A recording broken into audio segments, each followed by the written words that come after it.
The missing pages of John Wilkes Booth's diary. As the first rays of dawn broke over the Virginia countryside on April 26, 1865, Sergeant Boston Corbett studied his rifle. Across from him stood the man who had killed Abraham Lincoln, John Wilkes Booth. For days, Corbett and his men had pursued Booth and his accomplice, David Herold, through the forests and small towns of northern Virginia, finally cornering them in a rural barn.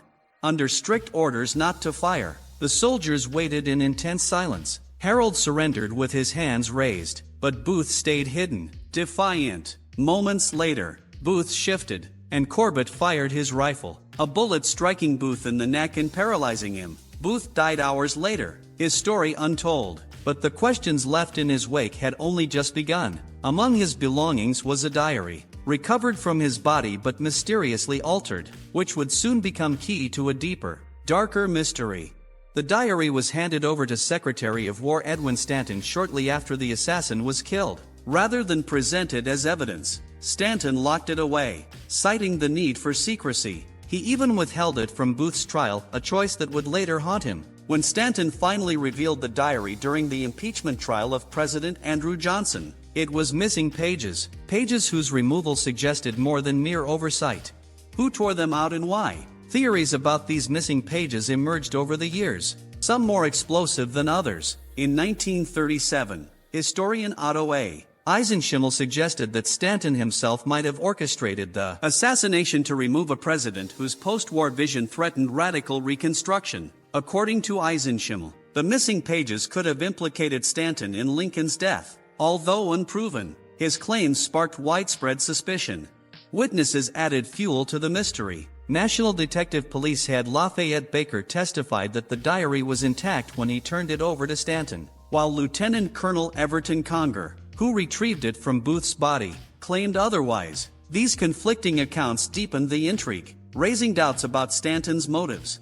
In later years, the mystery took new turns. Historian Ray Neff unearthed cryptic messages and potential ciphers in Baker's personal writings, suggesting a conspiracy involving Stanton reaching the highest levels of government. In an unexpected twist, in the 20th century, Brooklyn resident Robert Diamond launched a search of his own after discovering a forgotten train tunnel beneath the city. He speculated that Booth had hidden the missing pages there with the help of Confederate sympathizers in New York City. Though Diamond is now barred from the site, his theory hints at secrets still hidden, preserved under layers of dust and earth.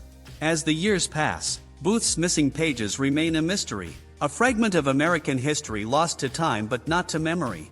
Toward Reno, somewhere over the wilds between Seattle and Reno, Cooper did the unthinkable. Strapping on a parachute and securing his bag of ransom money, he leapt from the aircraft into the darkness below. Law enforcement scoured the area, but no trace of him was ever found, not a body, not a parachute, not $1 of the cash he took with him. In the frantic hours after Cooper's escape, FBI agents examined the plane for any trace of their skyjacker. The evidence was sparse, faint fingerprints on a magazine, a clip-on tie, and those 8 cigarette butts, each one a king-sized Raleigh brand cigarette pulled from a soft pack. Investigators combed through the brand's redemption records and tracked down 2 individuals named D. Cooper. Neither lead, however, panned out. Today, those cigarette butts are believed to hold the key to solving the mystery, yet for reasons no one can definitively explain. They've been missing for decades. Back in 1971, before DNA testing transformed forensics, the FBI logged the cigarettes as evidence and filed them away. Some speculate they were shipped to Las Vegas with other items from the case, while others think they were discarded, deemed unimportant at the time. If the cigarette butts ever resurface, they could close one of the most baffling cases in American history. But without them, D.B. Cooper's identity, along with the secrets he took into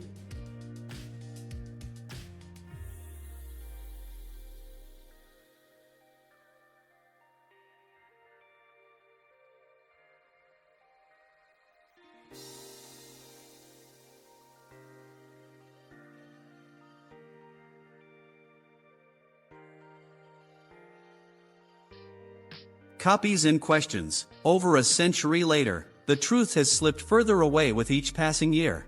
From August 31st to November 9, 1888, 5 women were killed in London's East End. The Ripper had come to Whitechapel, Streets that were already gripped by poverty and desperation now haunted by a killer who left a bloody trail of terror. Detectives began piecing together the horrors. The dread confirmed as taunting letters started reaching the press. Signed Jack the Ripper. London shivered in fear.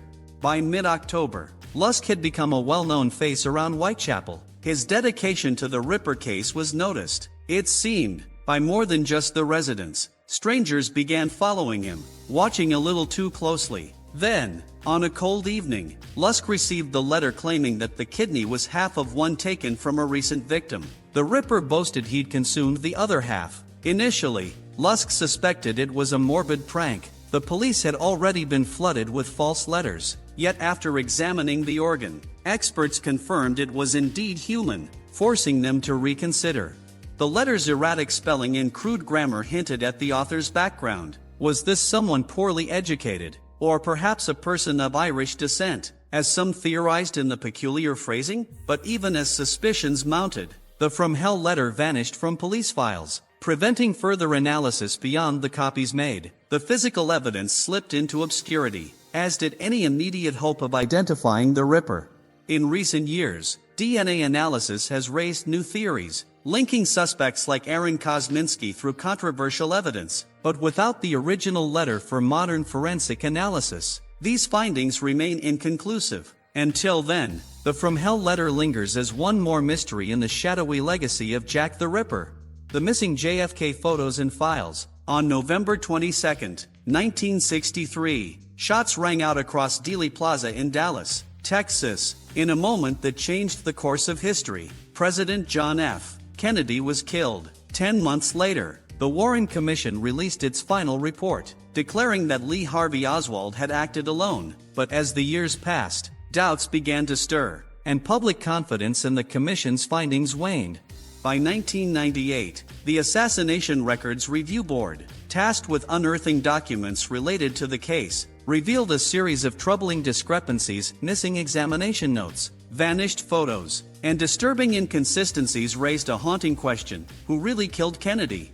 The most glaring example was the destruction of an original set of notes by Dr. James Joseph Humes, one of the doctors who examined Kennedy after his death. During his testimony, Humes admitted the process had been rushed, and procedures like removing and weighing organs had been skipped. Astonishingly, he confessed that the notes preserved in the archives were mere copies. The original draft, he said, had been burned. Humes claimed he destroyed the bloodstained notes out of respect for the Kennedy family, but with no original documents to compare. His assurance that the copies were accurate could never be verified.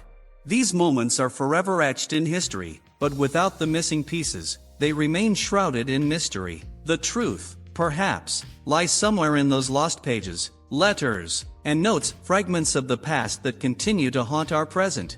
Hume's actions may have been intended as a kindness, yet they deprived investigators of first-hand records and cast a shadow over the findings. Further, revelations from the review board hinted at deeper omissions. An entire set of autopsy photographs had vanished. The images that remained showed poor resolution, inconsistent lighting, and left critical questions unanswered, such as the number of bullet holes. When the board reached out to Sarah Spencer, a member of the original team who had examined the photos, her response was startling. These were not the images she remembered. She described a missing set of well-lit, clear photographs starkly different from the Commission's grainy versions. With these missing pieces, skeptics are left to wonder, were the Warren Commission's findings simply flawed? Or was there a deliberate effort to obscure the truth? The Tam-Am-Shud Code Book. On December 1, 1948, a man's lifeless body lay sprawled on Somerton Park Beach in Adelaide, Australia. He was well dressed, but his pockets were empty of identification, save for one small, torn slip of paper. On it, 2 words in Persian, Tam-Am-Shud, meaning finished. This cryptic clue would set off a search for a key piece of evidence that vanished as mysteriously as it appeared. The words were quickly linked to the Rubaiyat of Omar Khayyam, a rare 11th century Persian book about life's fleeting pleasures. Authorities scoured the city for the matching copy, only to find it months later under peculiar circumstances. A man came forward, claiming the book had been thrown into his car through an open window while parked near the beach. Inside the book's back cover, detectives discovered faint penciled letters, coded sequences that defied all attempts at decryption. The text sprawled across 5 lines, marred by strikethroughs as if its author had second-guessed their message. Cryptographers, even those from military intelligence, were stumped. Further inspection revealed a local phone number scribbled on the last page. It led police to Jo Thompson, a young woman living near the beach. She pointed them to Alf Boxall, a man to whom she once gifted a copy of the Rubaiyat. But when Boxall was found alive and with his copy of the book intact, Thompson became evasive, refusing to answer more questions. The trail went cold, leaving many to suspect espionage as the source of the mystery. Not long after, the book slipped from police custody, taking with it any chance of uncovering fingerprints or other clues. Today, researchers are left with only black and white photos of the book's ciphered letters, leaving only theories to fill the void. Gordon Kramer, a retired British detective, recently revisited the code, claiming to see microscopic writing within the penciled lines. Some letters, he suggests, resemble Morse code, and when cross-referenced, they form a phrase referencing the DH-98 Mosquito, a British fighter jet classified as top secret in 1948. Kramer's theory, if correct, paints the Somerton Man as a Soviet spy in Australia, possibly caught and silenced.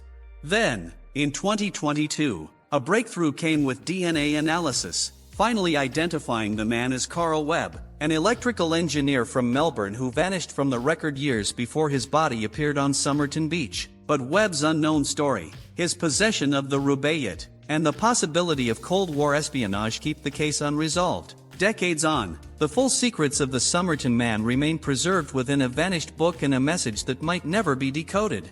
Which of these missing pieces of evidence is most likely to be found? Let me know in the comments. As always, thank you for watching Legends and Lessons YouTube channel video. Like and subscribe to continue exploring the greatest mysteries of this world and beyond.